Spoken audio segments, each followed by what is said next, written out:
Hello and welcome to The Broken Sword. Today we are looking at the release of the first teaser trailer for The Rings of Power. Build me an army worthy of Mordor.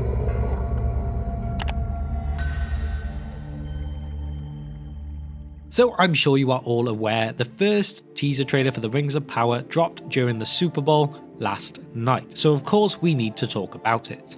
My plan here is to go through each of the shots from the trailer first, and then we will go into a little bit more of a general discussion afterwards and kind of go through some thoughts and opinions. So rather than waste any time right now, let's jump into it. So the trailer starts with a shot of a general city. This of course has to be Numenor at this point. When you see the shot, you can see that there's a big statue in the background, so perhaps this could actually be Alros, twin brother of Elrond, if you didn't know, as he was the first king of Numenor, and when he was, he named himself Tar Miniatur. This is a slight chance it could be him. And then as well, the mountain behind could actually be the holy mountain of Meneltarma, as this is the one that sits in the middle of the island and is quite important to the people of Numenor. Obviously this is quite a quick shot, but it does look stunning. I really cannot wait to see more of Numenor. And then next we go on to a wide walking shot of the hunters. This shot does feel very Peter Jackson The Lord of the Rings-esque. It's that general helicopter epic shot of them walking through the lands, you know, like we got of the Fellowship or the Three Hunters, something like that. Definitely gives that kind of feel. And I'm not opposed to seeing more of that at all, especially in the beautiful country of New Zealand. And obviously the two people in the shot are those same two hunters that we saw a picture of in the Vanity Fair article, where they just appear to be some kind of hunters, or nomads as they are labelled. Again, as I said in my previous video, it looks like they have some kind of moose, antlers or ears or whatever they're called, so perhaps they are just hunters, or whether this is something more important, as they have been shown again, we'll have to wait and see. Now our third shot is of a girl, and we don't really have much idea of who she is. Is she just a general man's child? Is she a hobbit child? An elf child? I'm not really sure, but perhaps she does link into a later shot that we see, so I will come back to that in a bit.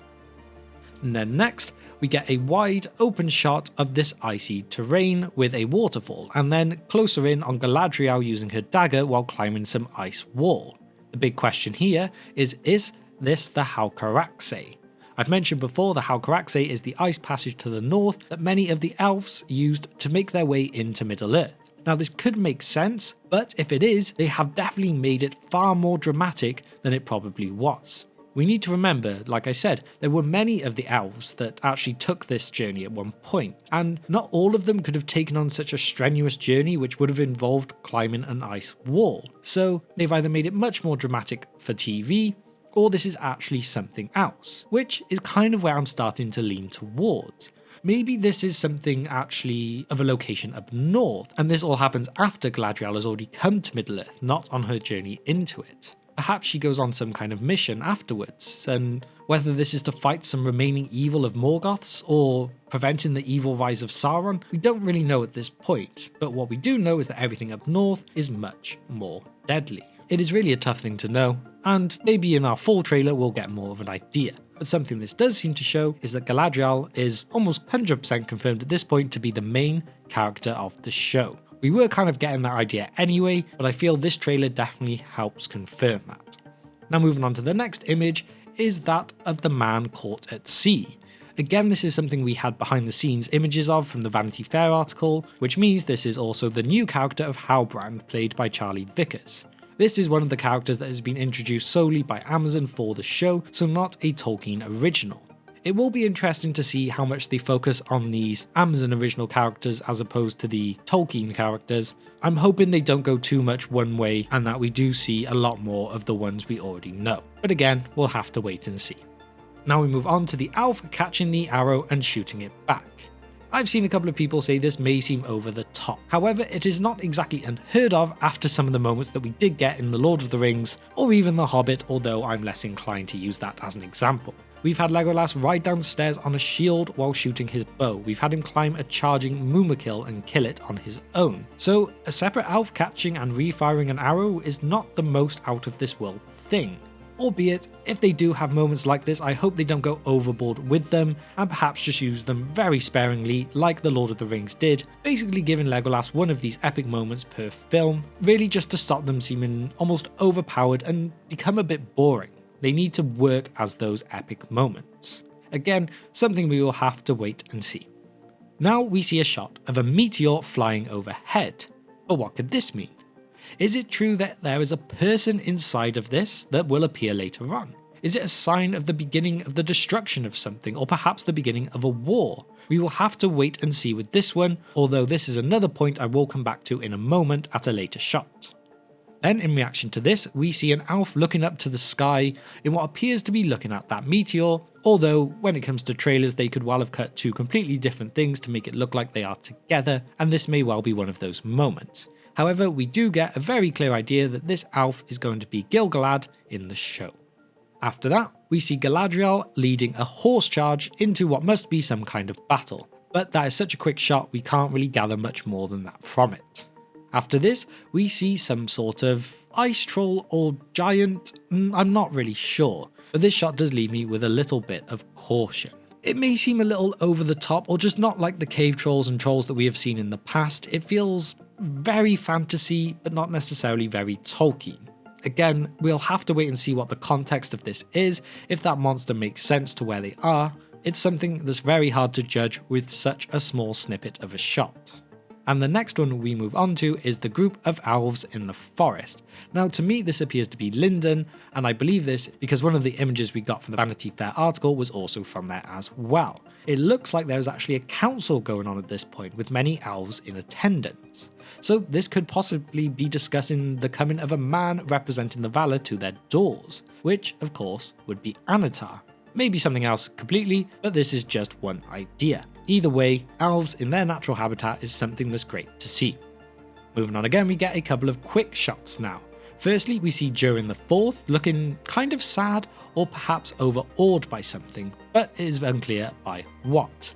Perhaps it is something to do with the shot that follows, as this is now looking at Elrond in a Dwarven setting. He looks quite serious here, so it will be interesting to find out what this is all about.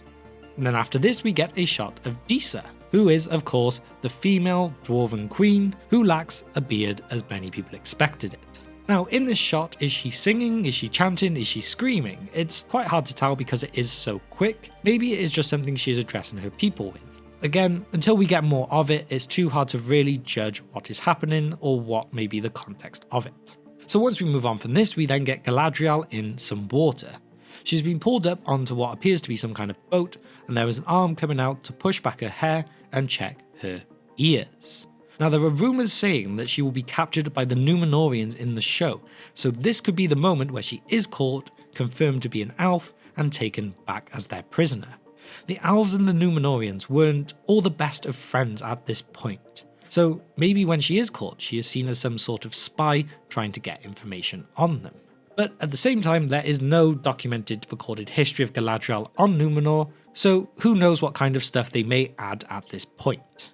However, this is something not to dwell on too much for now, as we'll get more information in the future. Now, this next shot links to that earlier one of the meteor. The YouTube and Twitter page, The Fellowship of Fans, has given away many inside scoops for this show over the last few months, and they have been very reliable with their information. And so, he says that the poster of the man holding the apple could well be someone evil who is known as Meteor Man. So, would this link the man in the fire to being the one from the meteor after he has just arrived? Perhaps he has just been found at this point, just landed, and this is the aftermath of the meteor crash. Who knows? But still, moving on, we next see Durin the Fourth breaking a stone. Now this is what I want to be seeing from the dwarves. Durin the Fourth is one of the characters that I am most excited for with this show, and getting to see the dwarves in their natural habitats, just like I mentioned with the elves earlier on, is something that I cannot wait to see. You never know what this stone breaking could even represent. Perhaps it is something to do with the discovery of Mithril within Khazad-dûm. Something like that could be really cool to see. But moving on, we jump back to an elf now, as he has an epic attack moment where he is launching an attack, but you may notice he has also been chained by the ankle. So this could be as part of an escape plan, but again, as it's a very fast shot, it is too hard to tell much in terms of context. So we move on again, and this one could tell us so much. Again, going back to Fellowship of Fans, they say that this is Finrod Felagund, meaning that this could well be a flashback battle, possibly of the Battle of Unnumbered Tears or something else within the Walls of Beleriand, which I do have a video covering if you would like to know more about them. Although the short hair treatment has been given to Finrod as well, so I'm sure that is going to rile some people up. But anyway, it has been rumoured as well that the first 2 episodes of the show will be a flashback to the First Age, giving us more of a backstory, so this could well come from one of those. I cannot wait to see more on what they show us next. Now we reach our final shot of the trailer, and that is of a small hand grabbing a larger hand. This is believed again to be the man from the meteor, if what is said is thought to be true. There seems to be a thought that the man from the meteor will definitely be someone evil, and that could well link it to being Sauron, or at this point Anatar, before going on to become the truly evil Dark Lord later on. If he does appear with no real memory, this could in fact be the way he gets his name of Anatar in this story. Rather than giving it to him himself, it's something that he almost truly believes to start with, and then later he begins to recall his true past, leading him down the path of evil that we know so well.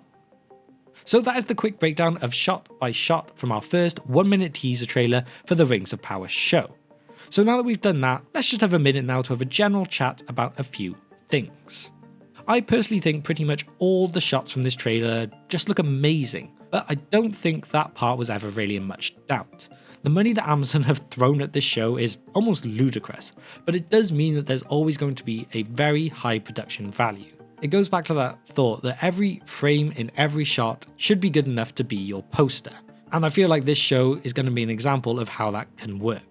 Also from this, I feel the trailer shows a pretty solid confirmation that Galadriel will be the main character of the entire show, and that she will be on some great journey throughout it.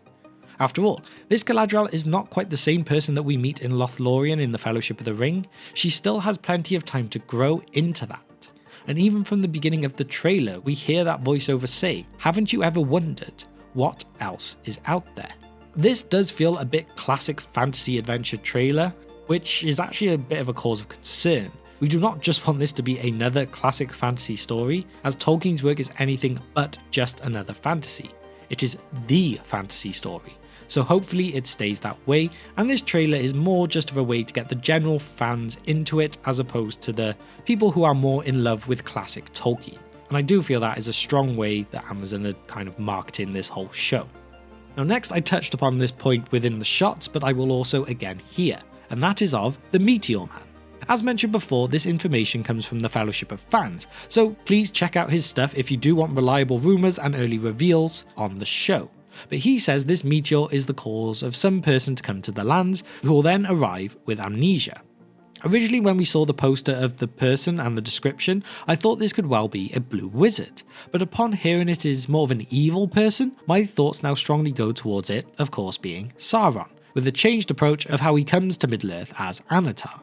I feel like with no memory when he lands, he will get given or give himself the name of Anatar, and it will be over the course of the show that he begins to truly remember his power and thoughts to eventually grow into that evil Dark Lord. Although I'd be very curious to know from all of you, what do you think of this? Am I missing something that will make this impossible to do? Or do you think it's an awful idea, but Amazon will do it anyway? I'd love to know what you think.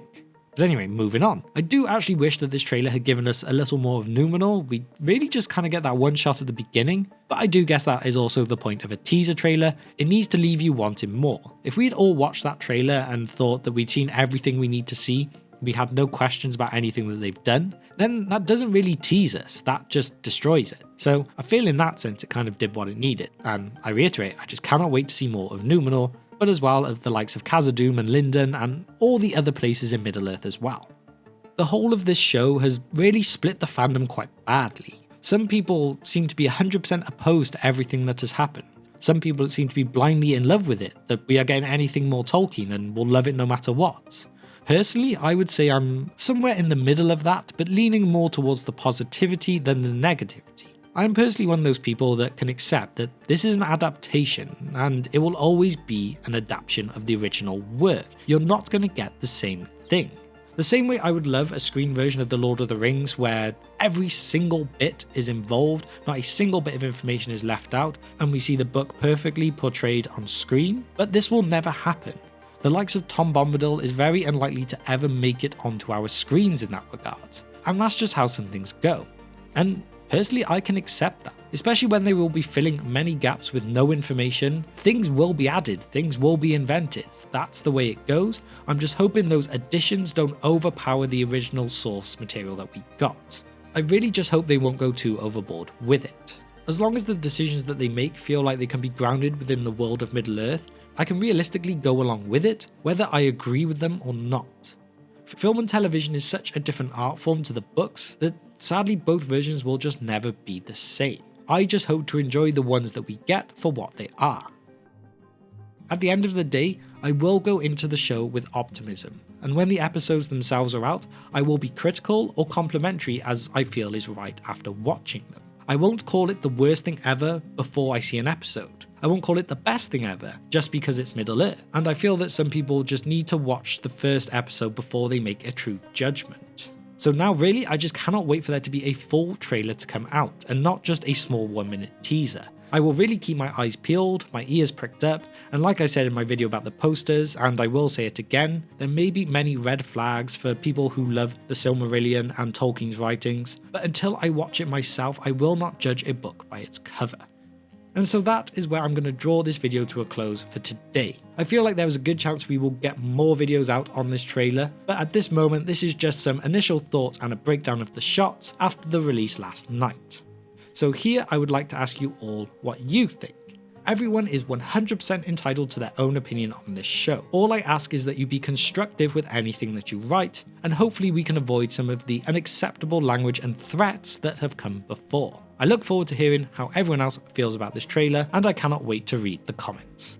And so now just to quickly finish off, I would like to also mention our other channels that will be linked in the description below, and also to shout out our patrons as you guys are just legends.